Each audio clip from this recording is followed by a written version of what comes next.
A very good morning, good afternoon, or good evening, whatever time it is that you're watching this. Um, this is specifically for cohort 2 of the SPO 2026. I picked a conversation with almost each one of you, and I just wanted to find out your journey. And yesterday I added something to that. Um, what is this one question that you feel you want to ask? And it cut at the heart of what we had begun talking about and discussing and presenting the pain that comes with families. Now, I'm going to say a few uncomfortable things, and don't take offense. In any case, that is where we already are. First of all, your family is not looking for rescue. Your family is not looking for rescue. And that is something that might look very uncomfortable to hear. Neither your parents looking to be rescued, not even you, mom, that perhaps you consider her state of living to be deplorable, or maybe your dad, whom you saw sacrifice, didn't have a shoe and was riding a bicycle for a very long distance for you to get to school and perhaps attend that private school, and sacrifice took a lot of loans for you to go to high school and for you to stay in the university. They are not looking for rescue. They are not even looking at you paying back. They are not. Parents have incredible strength if you don't know. And whether it's clear or not clear to you, that is how the universe unfolds. The other painful reality for you to realize that parents think about their children more than children think about their parents. It's very difficult for a parent to go for 2 minutes without thinking about their children. And that's why you'll always remain a child to your parents, regardless of the age. It doesn't matter. This is my son, this is my daughter. That makes parents irreplaceable in life. We can have those who step in, but the pain of losing a parent, whether the parent is absent or the parent has passed on, is irreplaceable. And when you've lost a parent, you'll grieve them for the rest of your life. There's nothing like healing in losing a parent. And it's the same thing when it comes to a child. It is irreplaceable. And I can tell you one thing for a fact. As we reflect on this conversation around families, the other bitter reality is that families hurt more than you can ever imagine.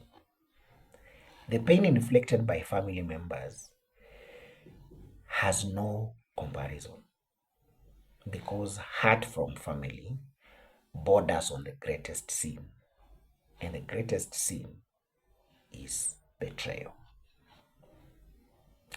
You can afford to do anything to anyone, but not betrayal. Because what betrayal does is that it eats into trust. And where trust is affected, there's no relationship. So when you suffer a trust deficit, definitely that relationship is punctured. It's like a broken egg. Sometimes it's very difficult to harden, to repair a broken egg. And that's just the reality of life. Unfortunately, life doesn't come with a manual, so it just comes as it comes. And many a times when children look at their parents, you look at your parents from the point of they knew better.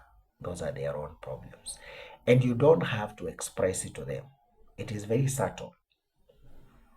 You just look at how your parents are behaving and wonder, why do they behave the way they are behaving? Isn't it very obvious? Why would you suffer? You are my mother. Why would you suffer in the hands of my father who is a philanderer? Literally chasing girls my age.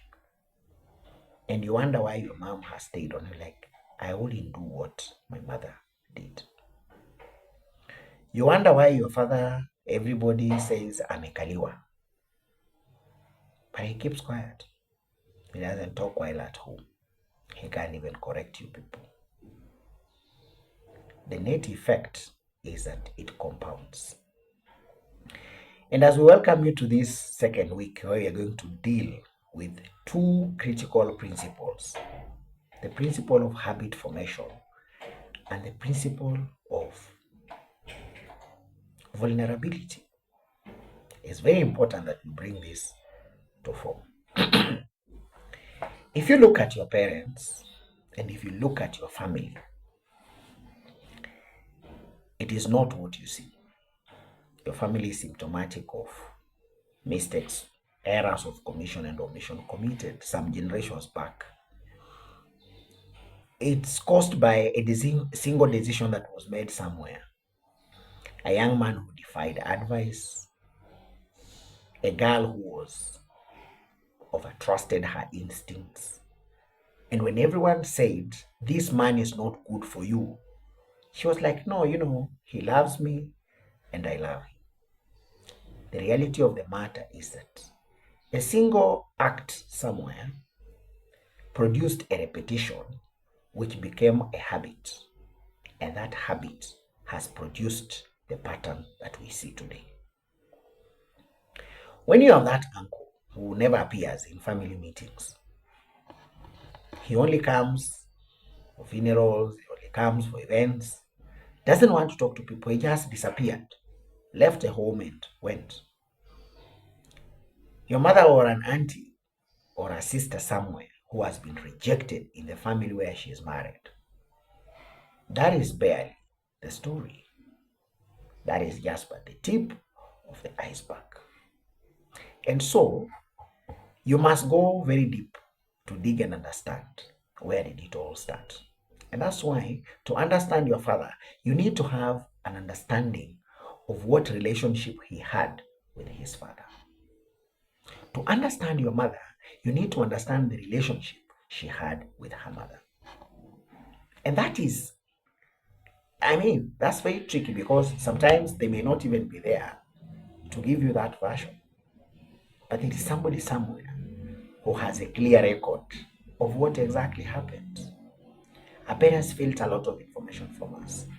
Unfortunately, those things end up to replay later on in life. And we talked about the stories, the four stories that I shared: the story of Jacob, the story of Ahab, the story of Pharaoh, and most importantly, the story of David. Patterns replicate patterns. In your pursuit to avoid criticism, there are certain habits that you'll pick. You are a product of upbringing. And the upbringing is sometimes the sum total of the things that you are not told explicitly. You cannot understand why you are so competitive. You cannot understand why you over-explain yourself. You cannot understand why you negotiate yourself down. You cannot understand why you have low self-esteem. You cannot understand why you have anger issues. You cannot understand why you can't just fix a relationship. That is patterns within your own family replaying out. That if you grew up in a lot of criticism, then you learn to be very cautious in life, because you're never made to believe that you are good enough. So you're always second guessing yourself. Anything you touched was wrong. You're afraid of being beaten. And so sometimes when you can't come out and make decisions. So you may be looking at yourself and wondering, why is it so difficult for me just to step out One of the difficult decisions you have to make, even just as a postgraduate, eh? As a postgraduate, means you need to step out of home and courageously face life. But why can't you do that? Because probably your mom doesn't believe that you can make decisions on your own. Every time you wanted to do something, when you wanted to make a mistake, your parents will just step in. Just step in. Oh, mtoto, mtoto. So you cry and your mom sends you money. You do anything and then you're just not my son. And now it later on, you basically just don't have a spine. But even on the other hand, or the other side, not necessarily the other hand, when you want to prove to life that you're very tough, some of us really want to prove to life that you're very tough. I can make it on my own. I'm rewriting the story. The problem is that you are rewriting the story the wrong way. You want to prove to us that you can do it. I want to show to my dad. My dad told me that you will result into nothing. And you never took time to understand why your father told you that, probably out of anger, or there are certain things which your dad had observed in you, or even your mom. But you want to prove her wrong and show her that my relationship can stand. And you wonder why 6 months, 1 year down the line, you're repeating the same pattern. Do you ever understand why you attract a certain caliber of women or a certain caliber of men? Because that's who you are. Like, I thought he loves me so much. Why, if you're a girl, why would you be a subject of interest for every married man? What is this that married men find very attractive? Why? As a young man, why do you find it very difficult to approach women of a certain type? You know yourself. You know your relationship with that thing somewhere. You know why you prefer to be alone. When you are anxious, what do you do with those hands? You know what you do. You know what you do. You know why you reach out. Huh? To the big one. You know why. Because you don't have spine to deal with anxiety. And the environment in which you grew up in did not allow you to express yourself. You grew up in a home or in an environment where you could basically not just be yourself. You couldn't be allowed to make mistakes. You are always compared. Be like your bro. You are the firstborn. You don't need to do that. So you grew up.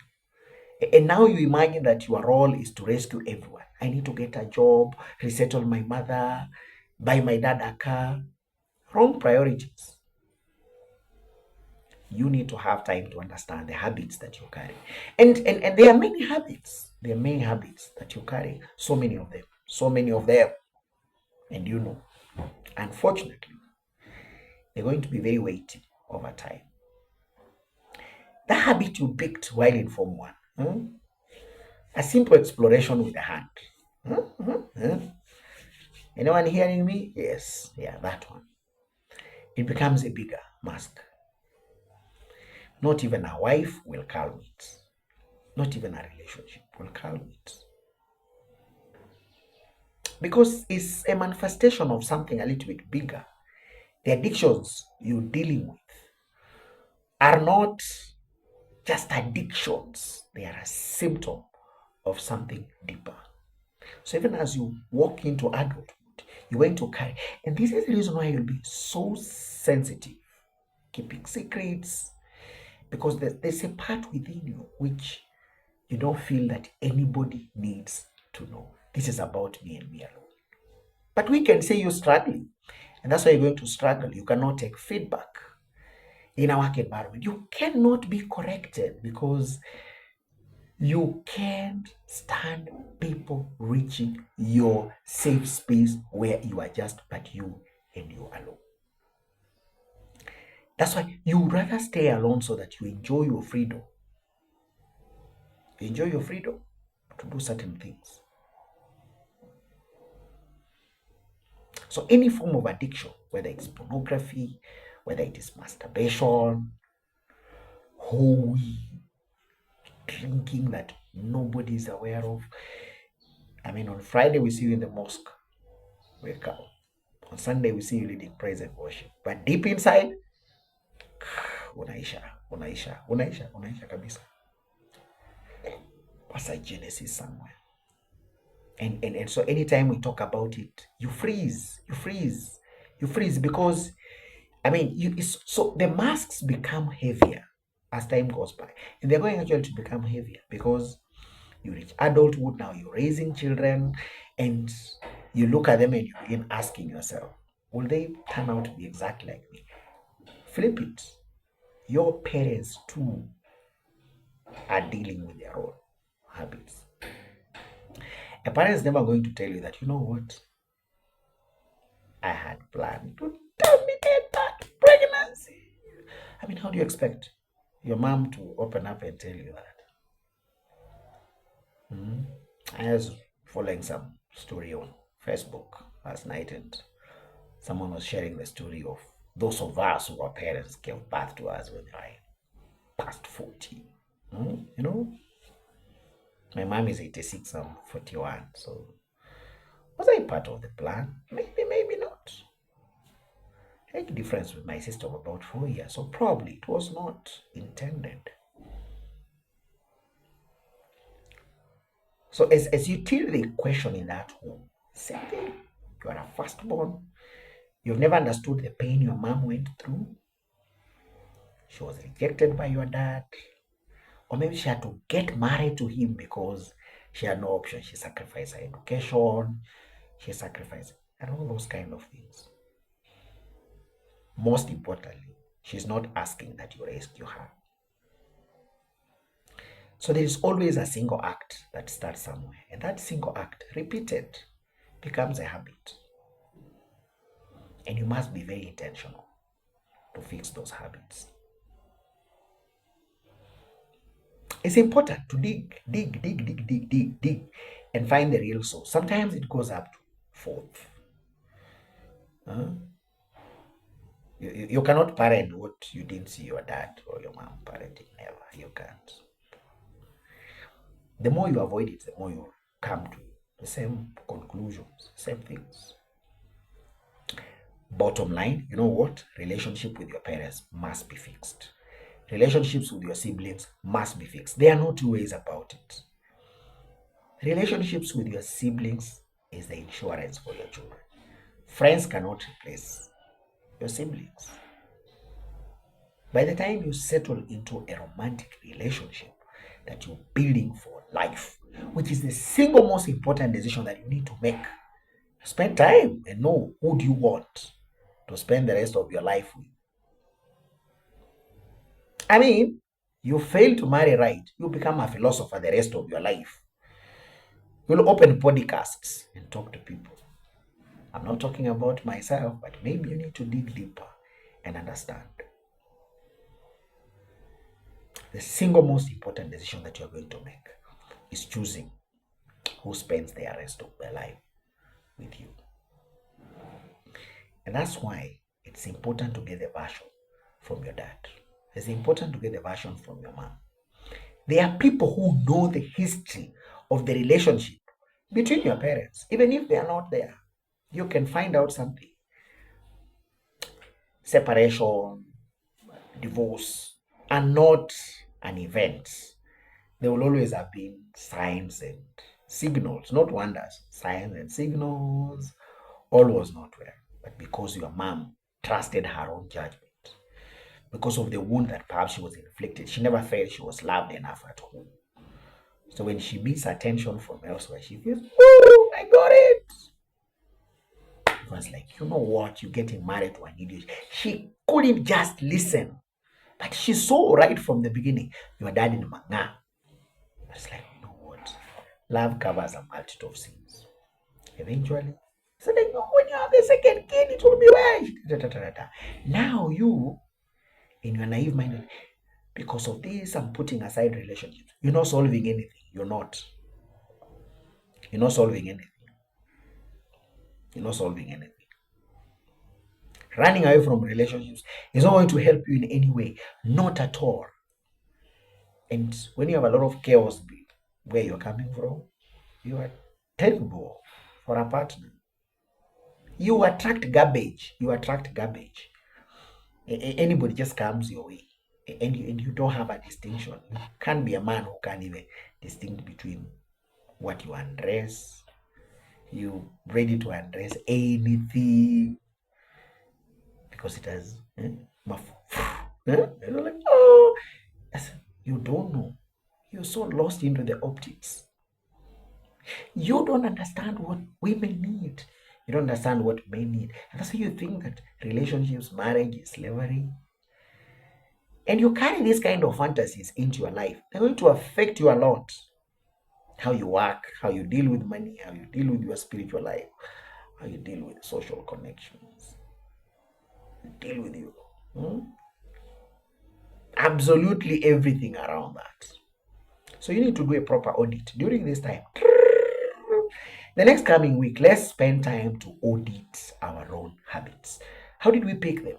And you know the habits which are in public, how you speak, how you present yourself. There's a genesis. How do you pick on it? You did something and someone's like, wow, that's beautiful, that's nice. And you picked on it. It's pretty cool.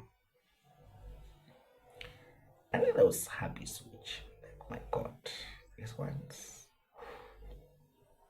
Let's take time and look at them. How did we pick them? What exactly happened?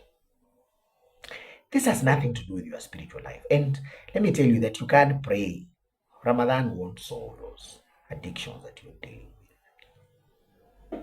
Prayer and fasting is not going to help you deal with masturbation. Never. It can't. You go to the root source. Even change of environment, it won't help. A girlfriend will not help you.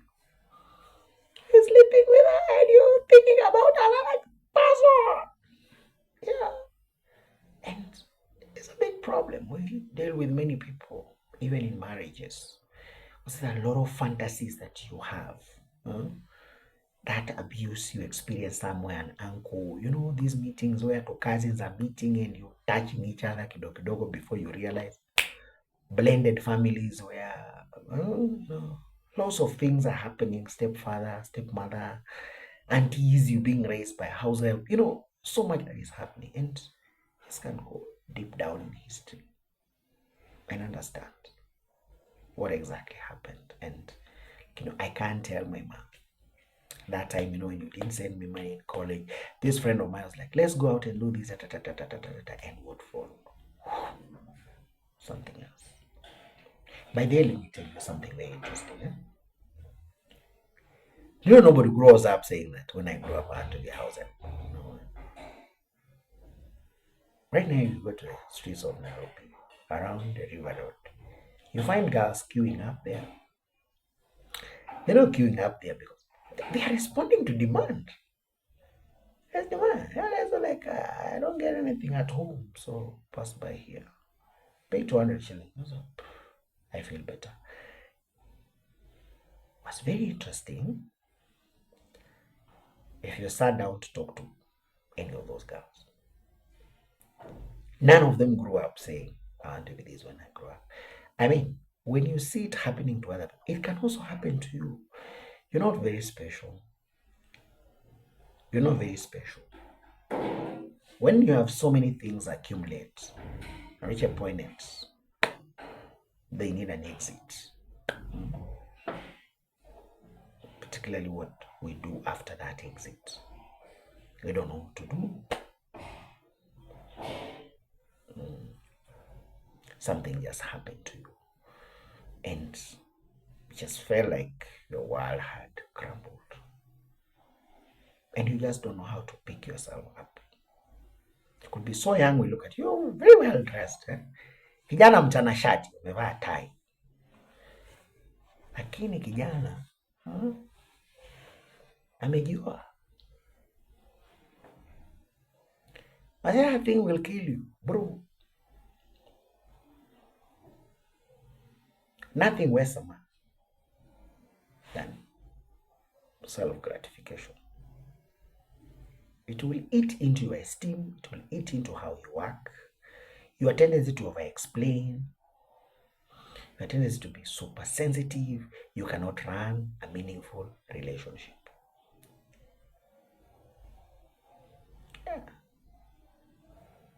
Yeah. Unless as a girl you understand why you attract a certain group of men, you're still deep in trouble.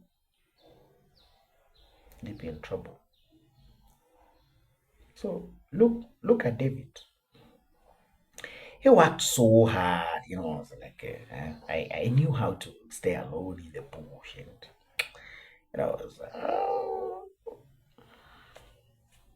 even his dad had completely forgotten about it.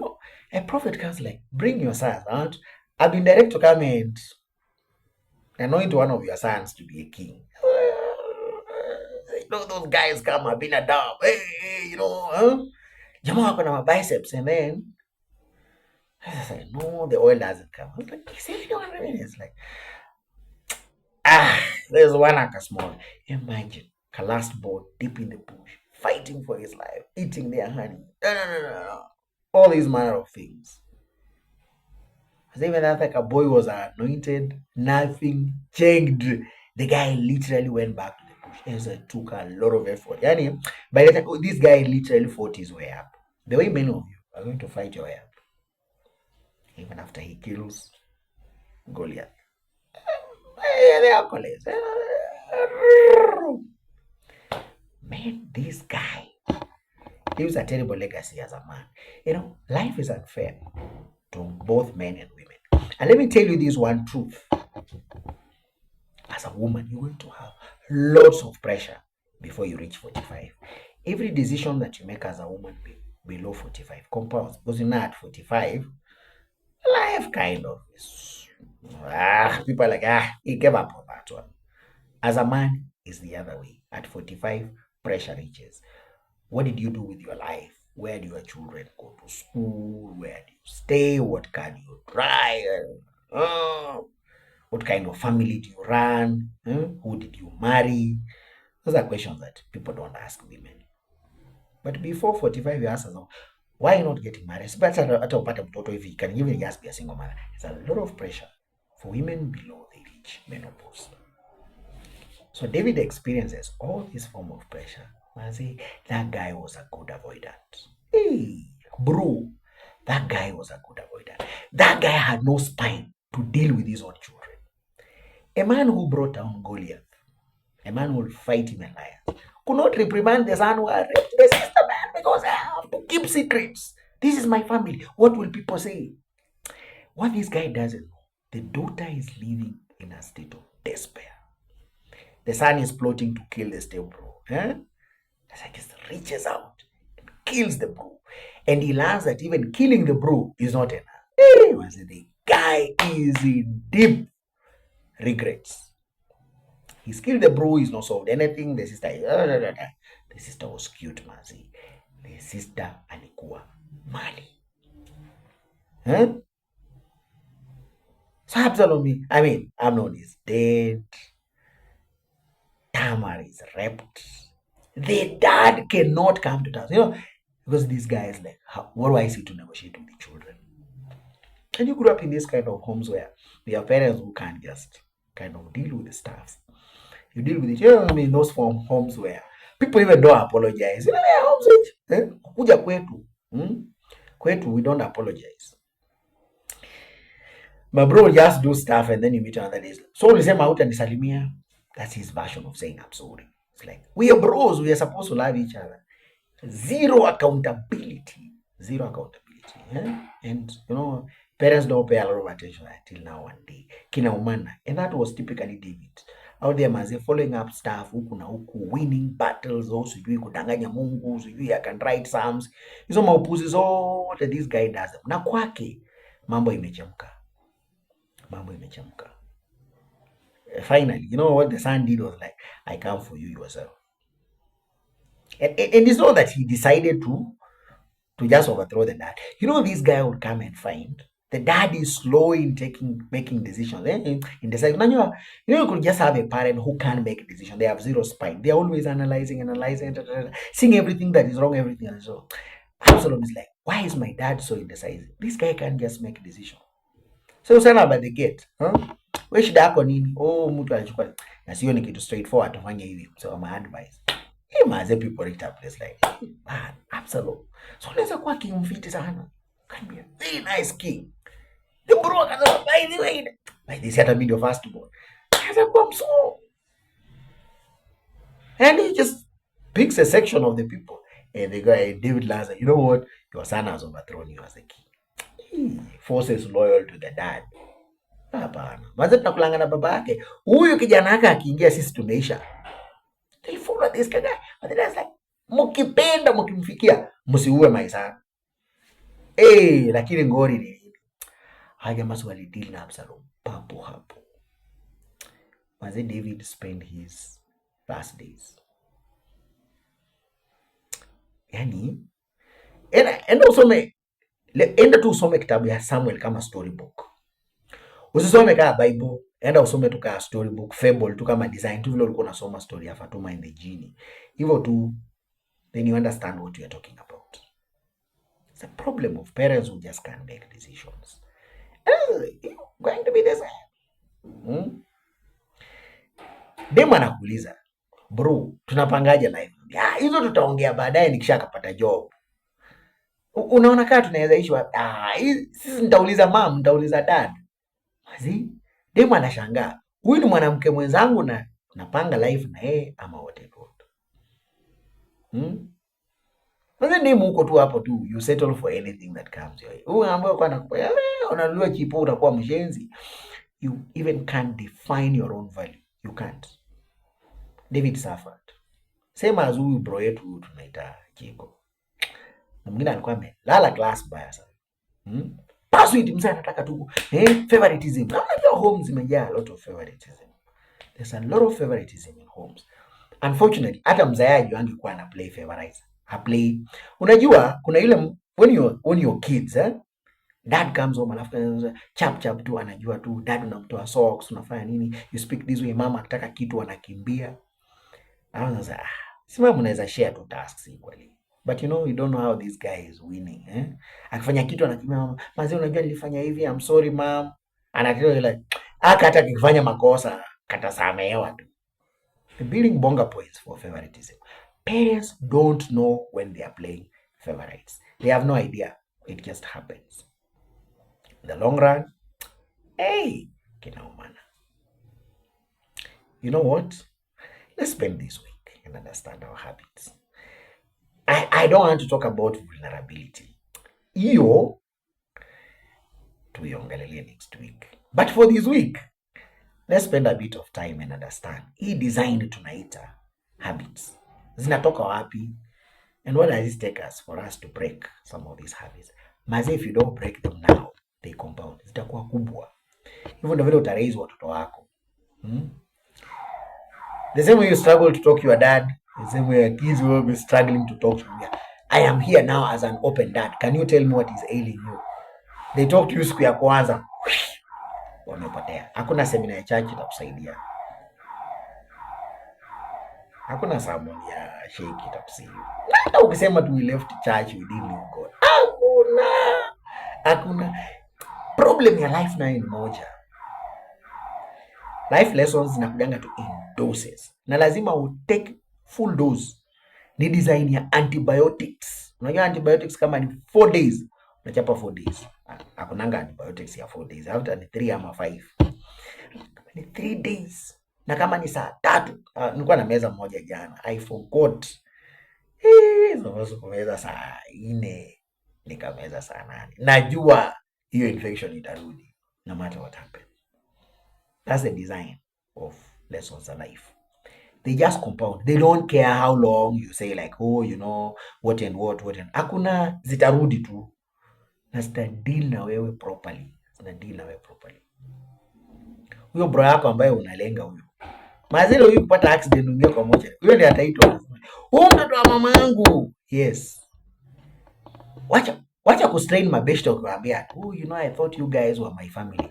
Your friends are not your family. Rudi kwenu. That dysfunctional family hiyo ndio yenu. Na tutaongea what you need to do. I mean, kitu ya maana, kuna kwa kitu tunaita boundaries, lakini boundaries si walls. Tuta discuss all these things in the course of the time. You know what? Where there is hope, hakunanga familia perfect. And hiyo design, you work on your family manenos is what makes life sweet. Niko na drama na vile mko na hii excitement ya kuuliza maswali, you are opening up Pandora's box. Utaambiwa vitu utachizi. Uko ready kuchizi? Kama uko ready, si ndio kuuliza maswali. But you know what? At the end of the day, lazima uulize hizo maswali tu, because we must get to hear what exactly happened. Hapo ndio kuna story, na hiyo ndio sport.